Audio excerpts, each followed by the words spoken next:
সবকে নমস্কাৰ আৰু জয় হওক এইটো আমাৰ 1PYQ ফুল কনসেপ্টৰ আসাম হিষ্ট্ৰীৰ নিউ সিৰিজ গোটেই সিৰিজ কিটা আছে আপুনি চাব পাৰে মোৰ চেনেলটোত এন্ড প্লিজ সাবস্ক্ৰাইব কৰিব লাইক কৰিব শেয়াৰ কৰিব কোনবা যদি আপোনাৰ ফ্ৰেন্ড কিটা APSC কাৰণে প্ৰিপেয়াৰ কৰি আছে আৰু আজি আমাৰ টপিক কোচ ডাইনেষ্টি হ'ব ইয়াত মই এটাই কোৱেশ্চন আনিছো আৰু গোটেই মই কনসেপ্টটো বুজাই দিম কিন্তু এই কোচ ডাইনেষ্টি পুৰা ইমান কোৱেশ্চন আহে ৰিপিটেডলি আপুনি ইনতে মানে গম পাব বহুত আহে ওয়ান লাইনাৰ কোৱেশ্চনো ঘুৰাই পকাই কিনি বহুত আহে আৰু মই যিমান কোৱেশ্চন আহে যিমান ডাইমেনশনত আহে মই গোটেই কভাৰ কৰিম এই এক্সপ্লেনেশনটোত সো আই হোপ আপুনি ইনতে চেনেলটোত ষ্টে টিউন থাকিব আৰু মৰম আৰু আশীৰ্বাদ দেখাব এন্ড ইয়াত বহুত ক্ৰিস্প ভাবে আপুনি ইনতে নলেজ কিটা পাব সো ডোন্ট ওয়াৰি এট অল ইয়াত কোনো বুকিশ ল্যাঙ্গুৱেজত একো নাপায় একদম স্ট্যান্ডাৰ্ড ফৰ্মত এটা এসপিৰেন্টক যিমান লাগে ইমানে পাব তাৰ পৰা বেছি ঘুৰাই পকাই কিনি কোচিং ইনস্টিটিউট বা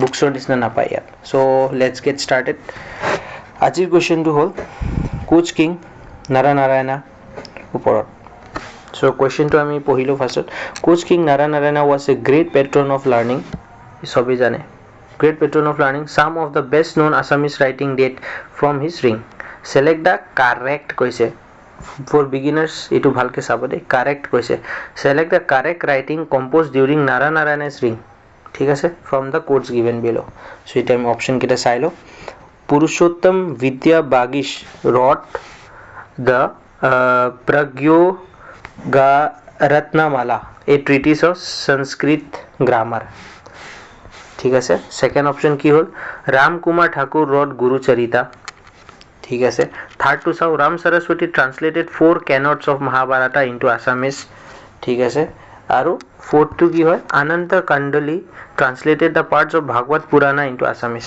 এটা আপোনাৰ হিন্দন কোৱেশ্চনটো বহুত টান লাগি আছে সাগে কিন্তু মই কনসেপ্টটো বুজোৱা পাছত মানে পানী হৈ যাব আপুনি টেনশন নকৰিব ফাৰ্স্টত নিজে অলপ ট্ৰাই কৰক অপশন কিটা হল ইটো নিজে এবাৰ ট্ৰাই কৰক আইল গিভ ইউ 10 সেকেন্ডস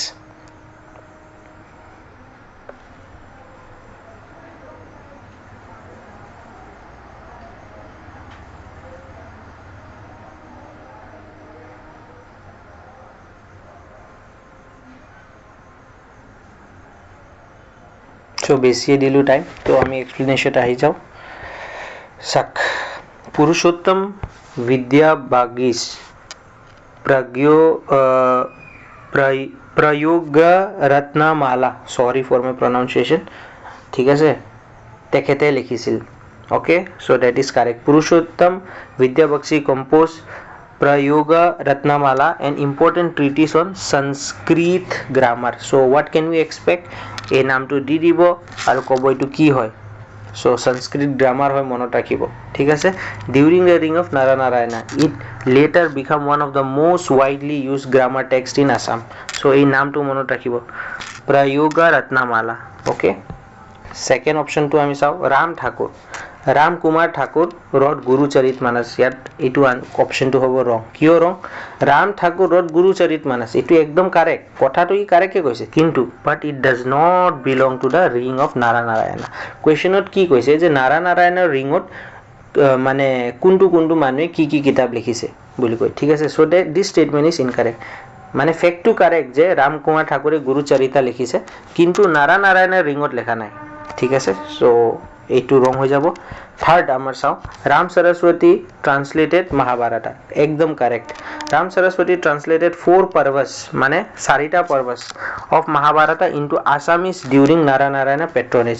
এটা কোৱেশ্চন কেনেকা বনিব পাৰে যে কোনটো আমাৰ মানে ফিগাৰ বা পাৰ্সোনালিটিয়ে 4টা পাৰ্বস অফ মহাভাৰতাক আসামিজ দি এক্সপ্লেইন কৰিছিল সো মনত ৰাখিব Ram Saraswati APSC can go in depth এনেকৈ কোৱেশ্চন কাটিব যদি ইন ডেপথত যায় ঠিক আছে so Ananda Kandali translation of Bhagavata Purana এটু correct so Ananda Kandali translated parts of Bhagavata Purana into Assamese during this period ঠিক আছে সো এই এক্সপ্লেনেশন কিটা ভালকে আপুনি ইনতে নোটস বনাই লওক সো আমাৰ আনসাৰটো আমি ইয়াত পাই গলো ইয়াত কি কৈছে ৰাম কুমাৰ ঠাকুৰ wrote Gurucharita হুৱাটো কাৰেক্ট হয় ফ্যাক্ট কিন্তু ইয়াত কি কৈছে compose during Naranarayana's ring Naranarayana's ৰিঙত ৰাম কুমাৰ ঠাকুৰে গুৰুচৰিত্ৰ লেখা নাই, চ' এইটো ৰং হৈ গ'ল।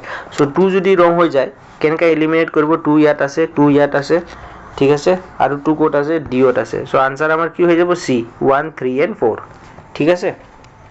চ' এতিয়া আমি এক্সপ্লেনেশ্যনত আহি যাওঁ, আৰু প্লিজ স্কিপ নকৰিব।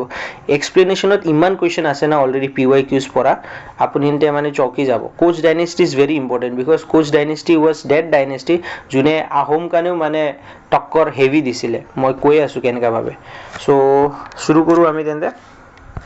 The ancestor of Koch royal family was Hari Mandal, ঠিক আছে, এ ৰেচিডেণ্ট অফ চিকেন গ্ৰাম ইন গোৱালপাৰা। মানে কোচ ৰয়েল ফেমিলিৰ যোনটো এনচেষ্টাৰ আছিল তেখেতৰ নাম হৰি মণ্ডল আছিল, মনত ৰাখিব। আৰু তেখেতৰ ল'ৰাৰ নাম আছিল বিশ্বসিংহা, ঠিক আছে, তেখেতৰ ল'ৰাৰ নাম হৰি মণ্ডলৰ ল'ৰাৰ নাম আছিল Biswasingha, who founded the Koch kingdom in 1527 AD। মানে হৰি মণ্ডল এনচেষ্টাৰ আছিল কোচ ফেমিলিৰ, ঠিক আছে, কোচ ৰয়েল ফেমিলি, কিন্তু তেখেতে ফাউণ্ড কৰা নাই। কোনে ফাউণ্ড কৰিছে? তেখেতৰ ল'ৰা, ডেট ইজ বিশ্বসিংহা, আমি শ্বৰ্ট নেমত বিশু বুলি কওঁ। চ' 1527ত কোচ কিংডম ফাউণ্ড কৰিছিল আৰু ইষ্টাব্লিছ কৰিছিল কোচ বিহাৰ, ঠিক আছে, তেখেতৰ কিংডমটো কোচ বিহাৰত ষ্টাব্লিছ কৰিছিল। আৰু কেপিটেলটো কি আছিল তেখেতৰ? কামাতাপুৰ। চ' এটা কুৱেশ্যন ইয়াৰ পৰা বনে সদায়, মনত ৰাখিব। APSCয়ে কেপিটেলছ কেইটা দি দিয়ে আৰু ডাইনেষ্টিৰ কেইটা নাম দি দিব। চ' মনত ৰাখিব, কেপিটেল কামাতাপুৰ কেপিটেল কাৰ আছিলে? কোচ ডাইনেষ্টিৰ আছিল। কিন্তু যিহেতু আপুনি আহোমছ কেইটাৰ 6টা কেপিটেল ট্ৰান্সফাৰ হৈছিলে যেতিয়া ৰাজাকেইটা বদলিছিলে, সেইকেইটা চব মনত ৰখা বহুতেই ইম্পৰ্টেণ্ট, ঠিক আছে। এতিয়া আৰু একটা আহি যাওঁ আমি। এতিয়া বিশ্বসিংহা কাৰ কণ্টেম্পৰাৰী আছিল? আহোম কিংডমৰ চুহুংমুঙৰ কণ্টেম্পৰাৰী, মানে কাৰ টাইমত আছিল, ঠিক আছে। তো বিশ্বসিংহা আৰু চুহুংমুং এটা টাইমতে আছিল, ঠিক আছে। চ' হিজ কণ্টেম্পৰাৰী ৱাজ চুহুংমুং। এতিয়া বিশ্বসিংহা ডাইড ইন 1540, বিশ্বসিংহা ঢুকাল 1540। কিন্তু বিশ্বসিংহাৰ দুটা চান আছিল, ইয়াত বহুত ইম্পৰ্টেণ্ট, মনত ৰাখিব। তেখেতৰ দুটা চান আছিল, এটা নাম হ'ল মল্লাদেৱা, যাক আমি নৰনাৰায়ণ বুলি গম পাওঁ, ঠিক আছে, মল্লাদেৱা, যাক আমি নৰনাৰায়ণ বুলি গম পাওঁ। যিহেতু দুটা চান আছে, আৰু এজন আছিল, আৰু এজনৰ নাম কি হয়? আৰু এজনৰ নাম হ'ল শুক্লধ্বজা। এটাটো হ'ল মল্লাদেৱ, ঠিক আছে, আৰু এটা হ'ল শুক্লধ্বজা। বিশ্বসিংহা 1540ত মৰিল, তেখেতৰ দুটা চান আছে, এটা চানৰ নাম হ'ল মল্লাদেৱা, যাৰ নিক নেম বা আনাদাৰ নেম যদি কয় নৰনাৰায়ণ হয়, ঠিক আছে। আৰু এজন তেখেতৰ ল'ৰা, তাৰ নাম হ'ল শুক্লধ্বজা। এতিয়া শুক্লধ্বজ পৰা কেনেকৈ কুৱেশ্যন আহে মই কৈ আছোঁ। শুক্লধ্বজৰ কাৰণে আমি চিলাৰায় বুলি কওঁ। চিলাৰায় দিৱস কেতিয়া আমি মানে মানো, আপুনি এতিয়া কমেণ্টত জনাই দিব। এতিয়া কুৱেশ্যনত এনেকৈ আহে, চিলাৰায়ৰ আৰু এটা নাম কি? 4টা নাম দি দিয়ে। চ' এটা কথা মনত ৰাখিব, চিলাৰায়ৰ নামে শুক্লধ্বজা হয় আৰু শুক্লধ্বজে চিলাৰায় হয়। আৰু চিলাৰায়ৰ আৰু এটা নাম আছে, ডেট ইজ সংগ্ৰাম সিংহা। চ' শুক্লধ্বজৰ 3টা নাম আছে, এটা হ'ল শুক্লধ্বজ, এটা হ'ল চিলাৰায়, আৰু এটা হ'ল সংগ্ৰাম সিংহা। এই 3টা নামে বহুত ইম্পৰ্টেণ্ট, কিয়কি ওৱান লাইনাৰ কুৱেশ্যন পেৰাগ্ৰাফভাৱে বনাই কিনি দি দিয়ে, চাবৰ কাৰণে বহুত টান লাগে, কিন্তু যদি কনচেপ্ট ক্লিয়াৰিটি আছে আপোনাৰ easy, one of the easiest question হৈ যাব, ঠিক আছে। চ' শুক্লধ্বজাৰ কাৰণে আমি, শুক্লধ্বজা আছিল কমাণ্ডাৰ ইন চিফ, ঠিক আছে। চ' আকৌ আমি এবাৰ এক্সপ্লেইন কৰি দিওঁ মই। বিশ্বসিংহা ডাইড ইন 1540, তেখেতৰ দুটা ল'ৰা আছিল, এটা হ'ল মল্লাদেৱ আৰু এটা হ'ল শুক্লধ্বজা। মল্লাদেৱৰ আৰু এটা নাম আছিল নৰনাৰায়ণ, শুক্লধ্বজৰ আৰু এটা নাম আছিল চিলাৰায় বা সংগ্ৰাম সিংহা। এই 3টা নামে মনত ৰাখিব, ঠিক আছে। আৰু শুক্লধ্বজা বা চিলাৰায় আমাৰ কমাণ্ডাৰ ইন চিফ আছিল, আৰু নৰনাৰায়ণ যোনটো আছিল তেখেতে কিং বনিল। বিশ্বসিংহা মৰাৰ পাছত মল্লাদেৱ আৰু শুক্লধ্বজ আছিল দুটা ল'ৰা। মল্লাদেৱ, যাৰ কাৰণে আমি নৰনাৰায়ণ বুলি জানো, তেখেত ৰজা হৈ গ'ল, আৰু শুক্লধ্বজা, যাৰ কাৰণে আমি চিলাৰায় বুলি জানো বা সংগ্ৰাম সিংহা বুলি জানো, তেখেত হৈ গ'ল কমাণ্ডাৰ ইন চিফ। সেইকাৰণে চিলাৰায়ৰ মিনিঙো কেতিয়াবা আহি যায় যে চিলাৰায়ৰ মিনিং মানে কি? ডেট ইজ কাইট কিং, মানে তেখেত বহুত চুইফ্ট আছিল মিলিটাৰী এটেকছত, ঠিক আছে। এইটো হৈ গ'ল। এতিয়া নেক্সট পইণ্টত আহোঁ। দ্য কোচ এটেক্টেড আহোমছ ইন 1562, দেখিছেনে? মই কোৱা নাই ষ্টাৰ্টিঙত যে কোচে আহোমছকো টক্কৰ দিছিল। কোচে এটেক কৰিছিল আহোমছত, কাৰ ৰিঙত? মানে কোনটো আছিল তেতিয়া ৰজা আহোমৰ? চুকাম্ফা আছিল। এতিয়া চুকাম্ফাও বহুত ইম্পৰ্টেণ্ট ৰজা, কিন্তু কিয় মই কৈ আছোঁ, চুকাম্ফা কাৰণে আমি খৰা ৰজা বা লেম কিং বুলি জানো। APSC কুৱেশ্যনত সুধিব যে লেম কিং বা খৰা ৰজা আমি আহোম ডাইনেষ্টিৰ ভিতৰত কাক জানো? ক'লে চুকাম্ফা হ'ব, মনত ৰাখিব। চিলাৰায় কেপচাৰ কৰিছিল গড়গাঁও, আৰু চুকাম্ফা যোনটো আহোমৰ ডাইনেষ্টিৰ ৰজা আছিল, তেখেত ভাগি পলাই গ'ল নামৰূপত, এট চৰাই খৰম, ঠিক আছে। সেইকাৰণে এই সুকামফাৰ নামটো কাৰণে আমি জানো ভগনীয়া ৰজা বুলি কওঁ কিয় হি ফাইট কৰিব লাগে এজ এ আহোম ডাইনেষ্টিৰ ৰুলাৰ কিন্তু হি ভাগি গ'ল আৰু হি তেখেতে আকিশেক বৰগোহাঁই যোনটো বৰগোহাঁই থাকে আমাৰ ৰজাৰ লগত তেখেতক এটা পিচ ট্ৰিটি নেগোচিয়েট কৰিবৰ কাৰণে চিলাৰায়ৰ ওচৰত পঠাইছিল চ' কোনে পঠাইছিল সুকামফাই কাক পঠাইছিল আকিশেক বৰগোহাঁইটোৰ নাম কি আকিশেক বৰগোহাঁই চিলাৰায়ৰ ওচৰত ঠিক আছে so' at the end of the day treaty of Majuli sign হৈছিল কোচ আৰু আহোমছত in 1563 so very important treaty of majuli কাৰ লগত ৰিলেটেড কোচ ডাইনেষ্টিৰ লগত ৰিলেটেড কাৰ ভিতৰত হৈছিল ট্ৰিটি অফ মাজুলী আহোমছ আৰু কোচৰ ভিতৰত বহুত ইম্পৰ্টেণ্ট কথা মনত ৰাখিব ঠিক আছে এতিয়া চাওক Koch forces defeated several neighbouring countries including Cachar Jaintia kingdom Manipur Tripura Sylhet মই কি কৈছিলো কোচ ডাইনেষ্টি বহুত ষ্ট্ৰং আছিল মানে আহোমসকো টক্কৰ দিছিল আৰু যিমান নাইবাৰিং আমাৰ নৰ্থ ইষ্টাৰ্ণ ষ্টেটৰ ৰজা মহাৰাজা কি আছিল হিন্দকো টক্কৰ দিছিল ঠিক আছে within a short Spain of about 4 years Koch kingdom expanded over most of the north eastern state 4 বছৰ ভিতৰতে মোটামুটি নৰ্থ ইষ্টাৰ্ণ ষ্টেটৰ ভিতৰত কোচে কাবজা বনাই দিছিল ঠিক আছে so during the time of Chilarai the Koch kingdom reached its zenith এই সেন্টেন্সটো বহুত মনত ৰাখিব কোৱেশ্চনত এপিএসসি এনেকা সুধে যে কাৰ টাইমত বা কোনটো ৰজাৰ টাইমত বা কোনটো মানুহৰ টাইমত কোচ ডাইনেষ্টি জেনিথত গৈছিল জেনিথ মানে পিকত আৰু মানে একদম পাৱাৰফুল হৈ গৈছিল এটো হল চিলাৰাই টাইমত হেকাৰণে আমি চিলাৰাই দিৱস পালন কৰো মনত আছে নাই আপুনি তে চিলাৰাই দিৱসৰ ডেটটো মনত ৰাখিব চিলাৰাই এ কমান্ডাৰ ইন চিফ আছিল আৰু তেখেত বহুত সুইফট আছিল যেনেকা আমি লাচিত বৰফুকনত জানো তেনেকা আমি চিলাৰাইকো জানো ঠিক আছে সো হেকাৰণে কয় যে কোচ ডাইনেষ্টি কাৰ টাইমত বহুত পিকত আছিল বা পাৱাৰফুলত আছিল এটো চিলাৰাই টাইমত আছিল এতিয়া আপুনি কক চিলাৰাৰ আৰু এটা নাম কি হয় শুক্লধ্বজা আৰু এটা নাম কি হয় সংগ্ৰাম সিংহা মনত ৰাখিব ঠিক আছে আৰু নাৰায়ণৰ ৰিয়েল নেমটো কি হয় মল্লদেৱা ঠিক আছে সো মল্লদেৱা আৰু শুক্লধ্বজ কাৰ ল'ৰা আছিল বিশ্বসিংহাৰ ঠিক আছে সো এটা ইয়াত চাক Chilarai had one son named ৰাঘুদেৱা ঠিক আছে ইম্পৰ্টেন্ট কিন্তু চিলাৰায়ৰ এটা ল'ৰা আছিল ৰাঘুদেৱা কিন্তু নাৰায়ণ চাইল্ডলেছ আছিল এটা সময় কাৰণে ফৰ মেনি ইয়াৰ্স নাৰায়ণ চাইল্ডলেছ আছিল কিন্তু লেটাৰ নাৰায়ণৰো এটা ল'ৰা হ'ল তেখেতৰ নাম হৈ গ'ল লক্ষ্মী নাৰায়ণ সো মনত ৰাখিব চিলাৰায়ৰ ল'ৰাৰ নাম কি হয় ৰাঘুদেৱা আৰু নাৰায়ণৰ ল'ৰাৰ নাম কি হয় লক্ষ্মী নাৰায়ণ ঠিক আছে ইমান মনত ৰাখিব কিন্তু এটো এটা কাহিনী আহি আছে এটা চাক ৰাঘুদেৱা became suspicious যেটা চিলাৰাই ঢুকাল ৰাঘুদেৱা suspicious হৈ গল যে এতিয়া ৰাজা কোনে বনিব ঠিক আছে সো ৰাঘুদেৱাই নিজে ৰিভল্ট কৰি দিলে নাৰায়ণৰ মানে ওপৰত ঠিক আছে এটা নাৰায়ণ এটা পিস লাভিং ৰুলাৰ আছিল মানে তেখেতক ফাইট এনেকা ভাল নালাগিছিল so he decided to divide the kingdom মানে কিংডমটো ডিভাইড কৰিব বিচাৰিল rather than to fight his own Nephew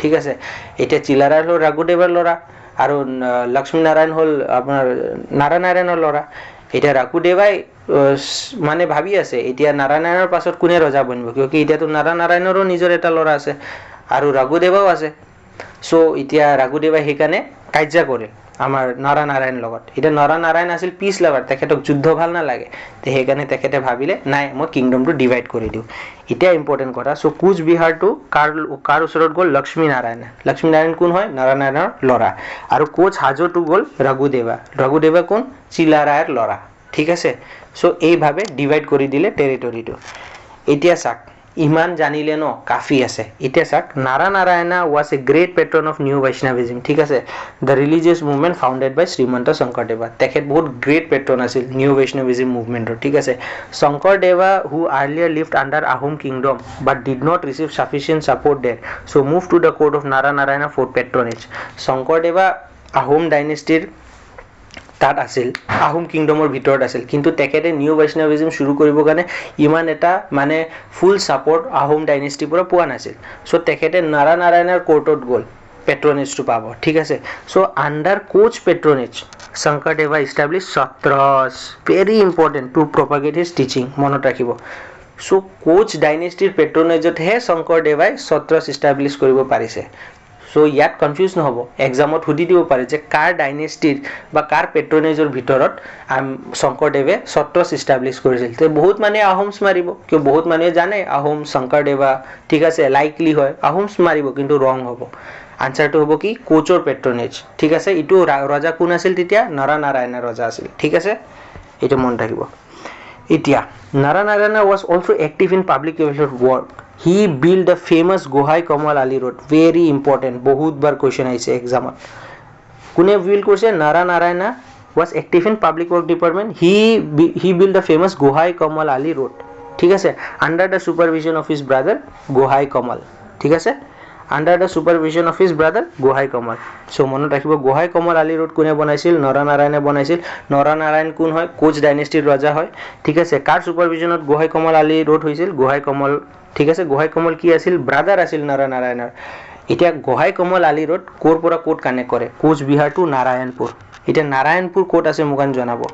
if I am not ৰং, নাৰায়ণপুৰ লখিমপুৰ ডিষ্ট্ৰিক্টৰ হয়. ঠিক আছে, so Cooch Behar to Narayanpur connect কৰে Gohai Kamal Ali Road. আৰু এই কুৱেশ্যনটো সুধিছে, মই ইয়াত যিমানটা চাৰ্কেল কৰি দিছোঁ বা আপোনাক বুজাই দিছোঁ ন, অলৰেডি APSC এইকেইটাৰ ওপৰত কুৱেশ্যন সুধিছে. চ' মনত ৰাখিব. The second most important, second most no, the most important, the Portuguese traveler Ralph Fitch visited in 1586 during history. Question এনেকা হয় যে নাৰানাৰায়ণৰ ৰিঙৰ টাইমত, কোচ ডাইনেষ্টিৰ টাইমত এটা ফৰেন ভিজিটৰ আহিছিল, তেখেতৰ নাম কি হয়? তে বহুত কিটা দি দিয়ে, যেহেতু আপুনি জানে আহোম ডাইনেষ্টিত হুৱেংচাং আহিছিল আৰু কিবা কিবি বহুত আহিছিল, 4-5টা ভিজিটৰৰ নাম দি দিব, কিন্তু আনসাৰটো হ'ব ৰাল্ফ ফিচ. মনত ৰাখিব. ঠিক আছে, জেবি স্পুনাৰ কিবা কিবি বহুত আহিছে ফৰেন ভিজিটৰ. চ' মনত ৰাখিব যে কোচ ডাইনেষ্টিত এটা পৰ্টুগিজ ট্ৰাভেলাৰ আহিছিল, তেখেতৰ নাম আছিল ৰাল্ফ ফিচ. ঠিক আছে, মনত ৰাখিব. অলৰেডি কুৱেশ্যন এনেকৈ আহিছে. ঠিক আছে, আৰু এইটো কুৱেশ্যনো বহুত ইম্পৰ্টেণ্ট যে নাৰানাৰায়ণা ৰিবিল্ড. মনত ৰাখিব, বিল্ড নহয় কিন্তু দেই, বনোৱা নহয়, ৰিবিল্ড মানে ভাঙা পিছত আমি যোনটো ৰিনিউ কৰোঁ, বনাওঁ, সেইটো কাৰণে ৰিবিল্ড নকয় জানো? চ' নাৰানাৰায়ণা ৰিবিল্ড কামাখ্যা টেম্পল ইন 1565. ইয়াত APSC অলৰেডি এইটোৰ ওপৰতো কুৱেশ্যন সুধিছে, কৈ দিব যে চিলাৰায় বা শুক্লধ্বজাই ৰিবিল্ড কৰিছিল কামাখ্যা টেম্পলক. চ' ৰং হৈ যাব, নাৰানাৰায়ণাই ৰিবিল্ড কৰিছিল. বা অপশ্যনত এনেকৈ দি দিব যে মল্লাদেৱে ৰিবিল্ড কৰিছিল কামাখ্যা টেম্পল. তে কাৰেক্ট হ'ব, কিয় মল্লাদেৱে নৰনাৰায়ণ হয়. ঠিক আছে, মনত ৰাখিব. চ' এতিয়া last but not the list, due to his achievement and patronage of culture and learning, Naranarayan কাৰণে আমি বিক্ৰমাদিত্য অফ আছাম বুলি জানো. Very important. ঠিক আছে, বিক্ৰমাদিত্য বুলি জানো. চ' বিক্ৰমাদিত্য অফ আছাম কোন হয়? নাৰানাৰায়ণ. চ' মনত ৰখা বেছি নাই, কিন্তু আপোনাৰ সিহঁতে ইমান 20 মিনিটৰ এটা ভিডিঅ' শুনি কিনি যদি গোটেই কোচ ডাইনেষ্টিটো গম পালে, তে মোৰ দেন এনাফ. আৰু মই কুৱেশ্যনততো যোনকেইটা কোৰ্ট পয়েটছ আছিলে বা ৰাইটাৰ আছিলে বা অথৰ আছিল, তাততো অলপ হেল্প হ'লে আপোনাৰ সিহঁতৰ কাৰণে. ঠিক আছে, চ' এই কোচ ডাইনেষ্টিৰ পৰা যদি কুৱেশ্যন আহে, মই যি হিচাপে ডাইমেনশ্যনটো দেখাই দিছোঁ, এই হিচাপে আপুনি পঢ়ি যাওক, নোটছ বনাওক, মানে মোৰ দেন এনাফ হৈ যাব. ঠিক আছে, খালি তাৰ এটা কোৰ্টৰ মানে পয়েটছ কেইটা আছে বা ৰাইটাৰ্ছ আছে, অথৰ্ছ আছে, এইকেইটাৰ কাৰণে মই ভিডিঅ' আৰু এদিন আনিম, কিন্তু ইটো 90% কভাৰ কৰি লৈছে আৰু ইয়াত গোটেই কোচ ডাইনেষ্টিটো. চ' মনত ৰাখিব কোনটো ট্ৰিটি হৈছিল, কোচ ডাইনেষ্টি তাকাতৱাৰ আছিল, কোচ ডাইনেষ্টিৰ টাইমত কণ্টেম্পৰাৰী কোন আছিল? চুহুংমুং আছিল. চিলাৰাই যেতিয়া কেপচাৰ কৰিছিল আহোম কিংডম, তেতিয়া ৰজা কোন আছিল আহোমৰ? চুকাম্ফাক আমি কি কওঁ? ভগনীয়া ৰজা. ঠিক আছে, এতিয়া চুকাম্ফাই কাক পঠাইছিল পিচ ট্ৰিটি চাইন কৰিবৰ কাৰণে? আমাৰ আশীষেক বৰগোহাঁই. কি ট্ৰিটিটো জড়িত? That is treaty of Majuli. এতিয়া ট্ৰিটি অফ গিলাধাৰী ঘাট, বেটেল অফ চৰাইঘাট চবেই জানে, কিন্তু ট্ৰিটি অফ মাজুলী বহুত কম মানুহে জানে. ঠিক আছে, এতিয়া কোনটো পৰ্টুগিজ ট্ৰাভেলাৰ আহিছিল, আৰু বহুত বিভিন্ন ধৰণৰ কুৱেশ্যন যোনটো মই অলৰেডি আপোনাক এই গোটেই ভিডিঅ'টোত বুজাই দিছোঁ, সেই হিচাপে পঢ়িব আৰু নোটছ বনাব, ছাফিচিয়েণ্ট হ'ব. ঠিক আছে, এন আশা কৰোঁ আপুনি সিহঁতে ছাবস্ক্ৰাইব কৰিছে. ঠিক আছে, প্লিজ ছাবস্ক্ৰাইব কৰিব, লাইক কৰিব, কমেণ্ট কৰিব আৰু শ্বেয়াৰ কৰি দিব, বহুত মেহনত লাগে এইকেইটা এনেকুৱাকৈ ভিডিঅ'ছ আনাৰ কাৰণে, আৰু মোৰ বহুত মটিভেশ্যন আহে আৰু এনকাৰেজমেণ্ট আহে আপুনি যেতিয়া লাইক বা ছাবস্ক্ৰাইব কৰে. আৰু চেনেলটোত অলৰেডি আছে ভিডিঅ'কেইটা, ভালকৈ চাই ল'ব আৰু ভালকৈ পঢ়িব. All the very best. See you in the next video'.